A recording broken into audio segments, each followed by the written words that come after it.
Hello guys, good day po. Maayo buntag po sa inyo tanan. Maayo adlaw. At eto nga guys, itutuloy natin yung ating coin hunting. At eto yung kalahati ng 50 pesos. At dun nga sa 50 pesos na yon, so bokya tayo, wala tayong nahunt dun. Kahit semi hard to find lang. So tignan natin dito sa kalahati pa ulit. So 50 pesos po ulit to. Sana makahunt tayo dito ng hinahanap natin syempre. So yun ang mas maganda nating mahunt, ang year 2005 dito sa BSP na kukumpleto sa ating binubuo na series, ang 1 piso BSP series. 2005 na lang po ang kulang natin dyan. At dito naman ay 2017 at yung 2018 na upper mint mark. So ayan. At isama na rin natin tong 200 na 10 piso. So ito ang gawin nating pang pinali para sa ating coin hunting ngayon. So sana makahunt din tayo dito ng hard to find. So ang hard to find dito sa 10 piso guys natin na BSP, 2009 at saka 2007. So at yung mga semi hard to find na year 2000, year 2014 at year 2016. So ayan ang mga semi hard to find dyan. At syempre dito tayo mag-uumpisa sa tig-pipiso. At bago tayo magsimula, ang gaya ng ating palaging ginagawa, ang magpasalamat sa aking mga subscriber. Maraming salamat po sa inyong lahat sa suporta po dito sa ating channel. So lalong lalo na doon sa mga nag-share at nagla-like ng ating video. Maraming salamat po sa inyong lahat, mga ma'am, mga sir, at maging sa mga silent viewer natin. So ayan guys, umpisahan na natin yung ating coin hunting. Ang ating first coin 2018 na low mint mark, so common lang yan. And another one. Next coin, so sisilipin lang natin to guys. Gas lang pala yon, nasa bandang itaas. Ayun o, kala ko doubling. Okay, common. Next coin natin 2018, so common. At meron na tayo ditong nangingitim 2019, so common. Okay, next coin natin 2018, so common lang din. And another 2018 na low mint mark, so common. At ang ating next coin 2018, common. And 2019 na upper mint mark, 2018 common. And next coin natin 2018. At ayan, puro BSP na ulit.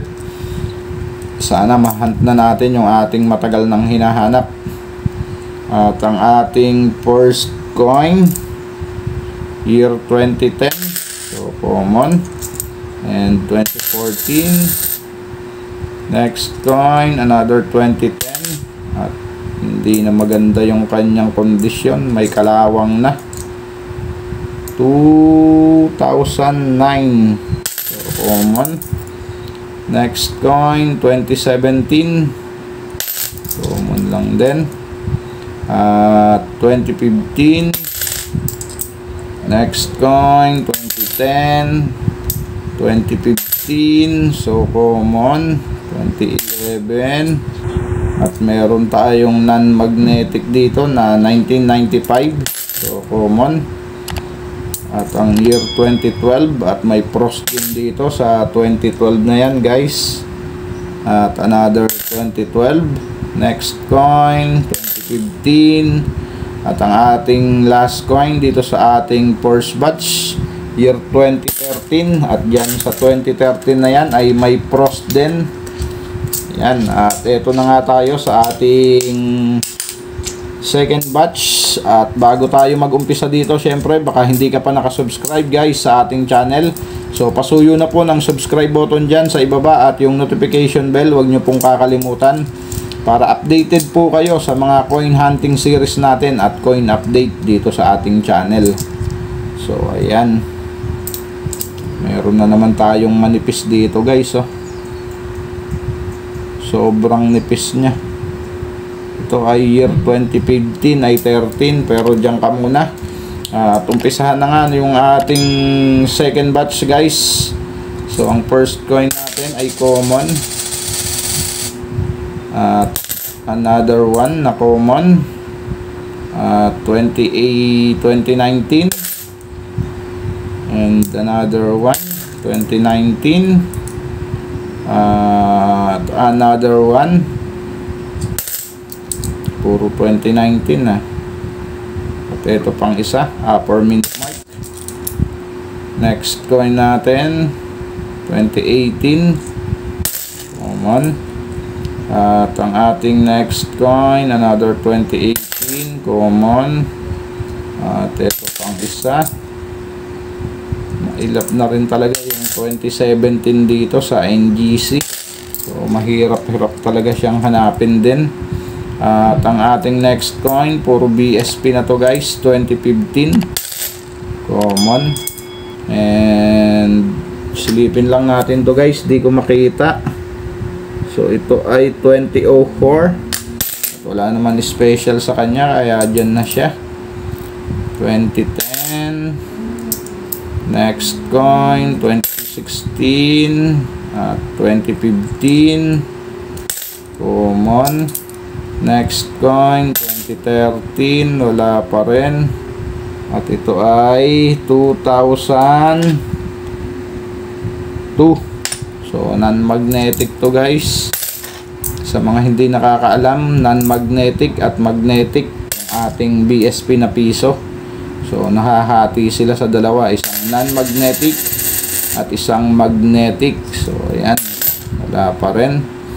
Next coin 2013, wala pa rin. 2015. At meron tayo ditong ano na nangyari sa kanya. So silipin lang natin to guys kung anong year to. At kaya na rin natin dyan yan. At ang ating last coin guys, year 2013. So common. At ayun nga, bokya pa rin tayo doon sa hinahanap natin na year 2005 sa BSP. So dito na tayo sa 10 piso guys. Sana dito makahunt tayo. So umpisahan na natin tong ating tig sa 10 piso na BSP at NGC guys. So umpisahan natin dito sa NGC na year 2018. So ayan. At dito nga ay 2017 ang hard to find dito sa 10 piso na NGC. At kamakailan lang ay nakahunt tayo nyan. So sisilipin ko lang to guys. 2019, kala ko 2017 na ulit. Okay, next coin 2018 common. Next coin another 2018 common. And year 2020. So silipin lang natin guys, 2020. So dito kaya may 2021 na rin kasi sa 20 pesos meron na guys. So dito sa 10 piso natin, so comment down below guys kung mayroon na kayong hawak na 2021 dito sa 10 piso natin na to. So comment lang po kayo sa ibaba kung may hawak na kayong year 2021 sa 10 piso. So year 2020 pa rin. Next coin 2018. So hindi natin alam kung may umiikot na year 2021 dito. Kasi so far, ang nakikita lang natin, year 2020. So, ayan, at 2018. So, common. At dito na tayo sa BSP. So, sana makahunt tayo dito. Ang ating first coin, year 2011. So, common. Next coin, another 2011. Common lang din. At year 2011 ulit. Puro 2011 ah. Next coin 2001 common. At year 2006 na napakaganda pa ng kanyang kondisyon guys oh. 2006 pero meron na tayo niyan, madami na. At napakagaganda ng mga kondisyon nung ang hawak natin yan. Okay, year 2011 ulit. Oops. Next coin, year 2012. So, common. Next coin natin, 2011. So, silipin lang natin to guys. Napakaganda nung kanyang ano So, silipin lang natin to guys. Napakaganda kasi nung buhok nito guys. So, detalyadong detalyado yung buhok dito ni Apolinario at saka ni Andres. So, silipin lang ulit natin. Wala namang ganong special, pero ang ganda ng buhok ng dalawa dito. Detalyadong detalyado yung buhok nila. So, common. At ang ating next coin, so ayun, nakadali tayo guys ng semi hard to find sa wakas.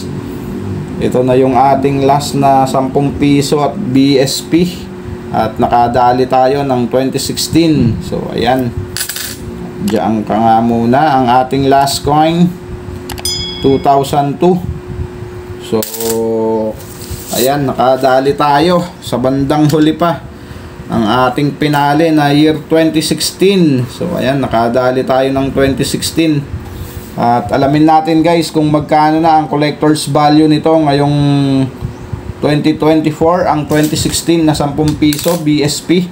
At punta nga lang tayo dito sa ating kaibigan na si Mang Google at itype natin dyan ang 10 piso at ayan, meron na tayo. At click lang natin yan. At diretso na nga tayo sa ating i-update. So ayan, ang sample dito ay 2001. Kanyang features. Ayan, at diretso na tayo sa ating i-update na year 2016 na 10 piso. So linawan lang natin para mas makita nyo. Ayan, 20, 15, 16. So ayan, ang year 2016, ayan, may 2% na frequency. At masasabi natin na siya ay semi hard to find talaga. Siya ay reverse 3B. So ayan, 2016. At ang kanyang collector's value na naka-record dito sa Numista ay sa dalawang condition lang, very fine 72 pesos, at sa extra fine ay 72 pesos din. So same lang sila. At sa AU condition at sa uncirculated ay walang nakalagay, pero 100%, mga 100 pesos siguro kung malalagyan yan, kung ma-update. So sana ma-update ng mga idol natin na member ng Numista, mga collectors na member ng Numismatis. So ayan, at hanggang ngayon ay hindi pa siya na-update. So 72 pesos ang nakalagay sa kanyang collector's value sa very fine at extra fine condition. So ayan ang kanyang status ngayon. At ayos, nakadali tayo kahit sa bandang huli, year 2016, at tayo nga ay meron na nito at medyo madami-dami na rin, at ito ay madadagdag sa ating itatabi na naman na year 2016. So ayan guys, maraming salamat sa mga sumama sa ating coin hunting. Keep safe always and God bless.